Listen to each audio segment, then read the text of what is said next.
retour sur le plateau. Après ces rythmes, on va s'intéresser encore à nos inventeurs et surtout de belles choses en perspective. On a pu voir le chauffage central, le chauffage solaire. Et on va continuer avec d'autres belles innovations et inventions grâce à Kamel Sweet qui revient chaque mercredi. Kamel Sweet qui revient chaque mercredi avec nous. Bonjour Kamel. Bonjour Amel. On continue donc avec les inventions algériennes et nous allons parler et la rubrique Startup. Exactement. Startup vous fait découvrir cette semaine. Node, c'est une application, c'est un dispositif qui lutte contre la somnolence au volant. Et pour en parler justement, nous avons avec nous Moussa Ben Msbah. Il est étudiant, il a terminé ses études, il a 25 ans, il est ingénieur en électronique à l'université de Tlemcen.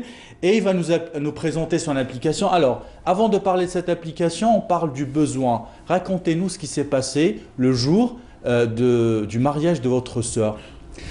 Bonjour à vous. Bienvenue, en tout cas, parmi nous. Merci pour l'invitation. C'est Boushaba. Boushaba, pardon. Ouais. Donc, c'était le jour de mariage de ma sœur. On a fini très tard la nuit, la soirée. Et donc, lorsqu'on a retourné à la maison, on a failli faire un accident à cause de l'hypovigilance du conducteur. Et heureusement que le passager il a très vite réagi et maintenu le volant. Alors, c'était une somnolence au volant. C'était une somnolence au volant. Et ça vous a donné envie de créer un dispositif anti-somnolence au volant. Donc, puisque je suis ingénieur en électrotechnique, je connais quelques solutions qui existent dans ce domaine. Et donc, j'ai fait ce dispositif. Et vous l'avez appelé tout simplement Node. Réveille-toi. Réveille-toi. Node. C'est plus simple comme ça. C'est plus simple et on retient plus facilement. Rapidement, exactement. Alors, Boushaba Moussa, vous pouvez nous présenter votre dispositif? Je vois que vous l'avez ramené avec vous. C'est ça, c'est un petit boîtier compact avec une caméra qui va s'installer dans le tableau de bord ou il va s'installer sur le pare-brise. Le fonctionnement, pour parler du fonctionnement du dispositif, c'est un dispositif à base de la technologie de la reconnaissance faciale. Donc, on va analyser l'ensemble du visage du conducteur et mesurer l'activité au niveau des paupières. Et lorsque le conducteur va baisser de vigilance, une alarme va se déclencher pour le réveiller. Alors, avant de rentrer dans le vif du sujet, on regarde justement en image ce que ça donne, parce que vous nous avez ramené des images de votre application. On regarde 2 secondes ce que ça donne sur l'écran.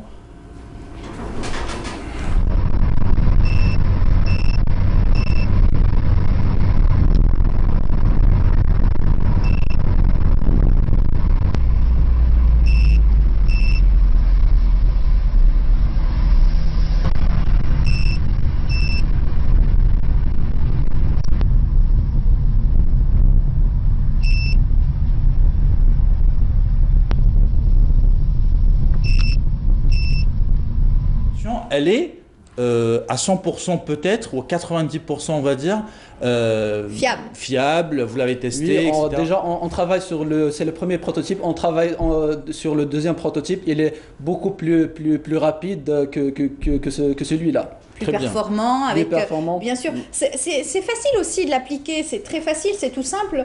C'est tout comme les supports pour peut-être téléphone dans la voiture. Il faut juste l'installer. C'est facile à l'installer. Il s'installe sur l'allume-cigare et puis c'est tout. Lorsqu'on démarre la voiture, il est directement fonctionnel. Alors, ce qui est super, Amel, avec nous, c'est qu'il a déjà des commandes. Et les commandes qui viennent de la wilaya de Ouargla. De Ouargla, oui. On a une commande de 10 unités destinées à Ouargla. Ouais. On sait très bien qu'à Ouargla, il y a beaucoup d'accidents à cause de la somnolence au volant. Inch'Allah, ce produit il va être très bénéfique pour cette région et pour d'autres régions qui sont touchées par la somnolence au volant. Et surtout justement, les camionneurs. Exactement. Et si on veut parler de statistiques, Amel, les statistiques de 2017 qui sont faites par la protection civile nous apprennent en tout cas que 35% des accidents de la route en Algérie sont dû à la somnolence au volant. Et donc c'est un marché qu'on le veuille ou non. Vous êtes aujourd'hui à Tlemcen, vous allez vous installer à Alger et vous cherchez une incubation, vous cherchez aussi le nerf de la guerre, vous cherchez le financement. Ah oui. Financement. Ah oui, D'ailleurs, je important. tiens à assurer les financeurs que notre projet, ça ne nécessite pas un grand investissement. On a besoin juste d'1 million de dinars, juste un seul million de dinars pour commencer. Alors, c'est qui les investisseurs que vous voulez viser? Est-ce que ce sont les compagnies d'assurance? Est-ce que ce sont les compagnies de chauffeurs de taxi, etc.? Qui sont vos objectifs? Tout simplement, c'est tous les conducteurs. Parce que la somnolence au volant touche toute personne. personne. Toute personne. On est tous touchés par ce phénomène. Alors, une question que j'ai envie de vous poser aussi, c'est que rapporte de plus votre dispositif? Parce que ça existe, je suppose, à travers le monde. Que rapporte Note par rapport à tous les dispositifs qui sont déjà commercialisés à travers le monde? Quand vous dites ça existe déjà, et ça existe aussi dans les voitures haut de gamme et de luxe, mais pour moi, la sécurité n'est pas un luxe. Mais avec Node, la sécurité sera, Inch'Allah, pour tous. Et ce qu'on peut rapporter, nous, qu'on va leur ajouter, on va ajouter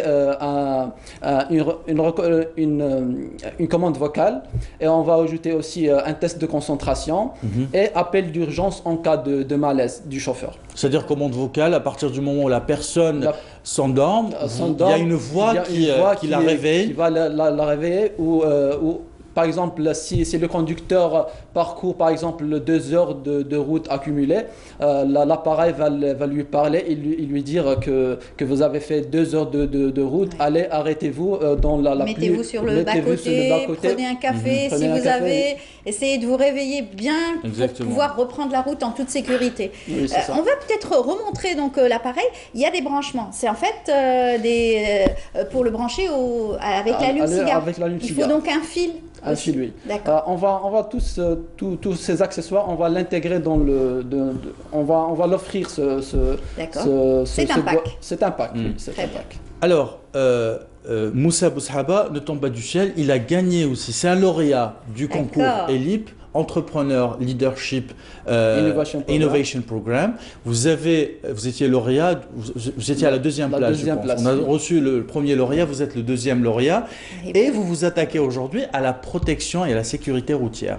Oui, d'ailleurs, je tiens à remercier l'ILIP et surtout Madame Fatiha Rajdi, la présidente de GEN. De leur dernier bootcamp, on a fait 5 jours de formation accélérée avec une vingtaine de coachs. Ils ont assuré l'hébergement et le transport pour tous les candidats. Franchement, chapeau à cet organisme. Donc, j'ai été classé deuxième dans ce concours, et je suis très content pour le prochain qui va venir. Alors, est-ce que vous attaquez aujourd'hui c'était ma question, à la protection routière?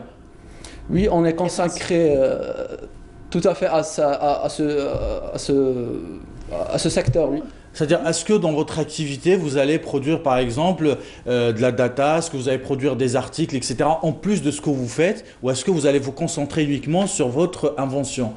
On peut faire, c'est de la technologie, de la reconnaissance faciale. On peut faire plusieurs produits consacrés à la sécurité routière et autres qui utilisent cette technologie de la reconnaissance faciale. Il faudra vous rapprocher peut-être de la DGSN, parce qu'ils ont beaucoup donc, de propositions eux aussi. Ils travaillent pour la sécurité donc, du citoyen. Bien sûr, on peut collaborer avec eux, c'est tout à fait possible. On retiendra, Amel, surtout que c'est une invention algérienne. 100% algérienne. Exactement, c'est une application algérienne et c'est un dispositif algérien. Et on retiendra peut-être de ce que vous avez dit, c'est que la sécurité n'est pas un luxe. C'est pas un luxe. Tout le monde a le droit aujourd'hui d'avoir ce dispositif. Faut-il encore le commercialiser?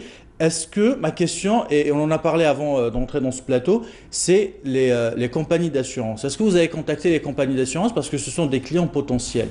Oui, d'ailleurs, j'ai été contacté par l'une des grandes compagnies d'assurance algériennes. Ils se sont présentés comme des clients. Les négociations se font. C'est se f- extraordinaire. elles sont en marche. Elles sont en marche. Et à la prochaine étape, Moussa Boushaba, c'est que vous allez rentrer en incubation à Alger. Oui, j'ai l'intention d'incuber ce projet dans l'un des incubateurs. Ça nous offre un accompagnement et pour faire aussi la domiciliation de l'entreprise. Et je rappelle que vous avez besoin d'un investisseur, au moins 1 million de dinars à mettre pour Oui, démarrer c'est- ce Ah, projet. voilà. C'est pas énorme, comme c'est vous pas l'avez énorme. dit. Oui. Oui. En tout cas, c'est vrai qu'il ne faut pas rechigner sur la sécurité et bien sûr, avant tout, la santé, bien sûr, de ses conducteurs, bien entendu. Oui. Mhm. Alors, en tout cas, vous êtes passé d'un statut d'universitaire chercheur à un autre statut, celui du chef d'entreprise cette fois-ci. Lorsque j'ai terminé mes études, je me suis très vite intéressé au monde de l'entrepreneuriat et j'avais de la chance d'avoir un mentor. D'ailleurs, je salue le professeur Lotfi Barli qui m'a toujours incité et poussé dans ce domaine-là. Bravo en tout cas, hein. Et puis il y en a beaucoup des jeunes, tout comme vous, qui avaient donc des performances dans ce domaine-là pour pouvoir donc passer du statut de chercheur au statut, voilà, d'étudiant à chef d'entreprise et mener à bien leur mission surtout. Et justement, ce genre de concours, ils sont là justement comme des catalyseurs C'est ça. pour justement mettre en lumière les compétences. Il y en a plein à travers l'Algérie, mais parfois ils ne sont pas détectés, on n'arrive pas à les réunir ensemble. Et vous avez cité un exemple, c'est le concours ELIP, mais il y en a d'autres concours aussi en Algérie. Alors, justement, est-ce qu'il y a un autre concours qui se profile dans les prochains jours, dans les prochains mois, que ce soit avec ELIP ou avec d'autres organismes en Algérie? Comme vous avez dit, il y a trop de programmes, mais ce qui est intéressant avec le programme ELIP, ils ont parti du principe qu'avec des simples idées, ils vont créer des entreprises profitables à but social. Et c'est ça l'intérêt. D'ailleurs, ce programme ELIP, il n'est pas encore achevé. Il nous reste encore 2 étapes. On va passer à l'étape de l'accélération de nos entreprises.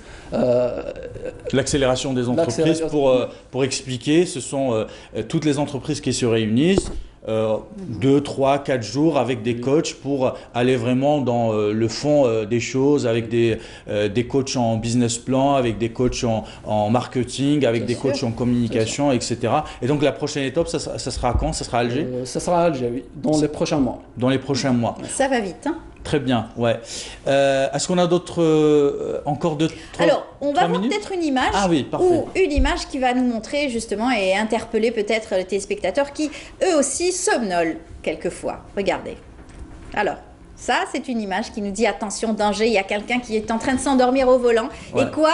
Il faut proposer donc un autre pour pouvoir donc faire attention à la route, bien entendu, et arriver sainement, en toute sécurité, au point précis, bien entendu, Exactement. à sa destination. Moi, j'ai envie de savoir aussi, pour aller vraiment au fond des choses, le boîtier, ce matériel, vous l'avez créé comment? C'est-à-dire, est-ce qu'on a tous les outils aujourd'hui en Algérie pour faire tout ça?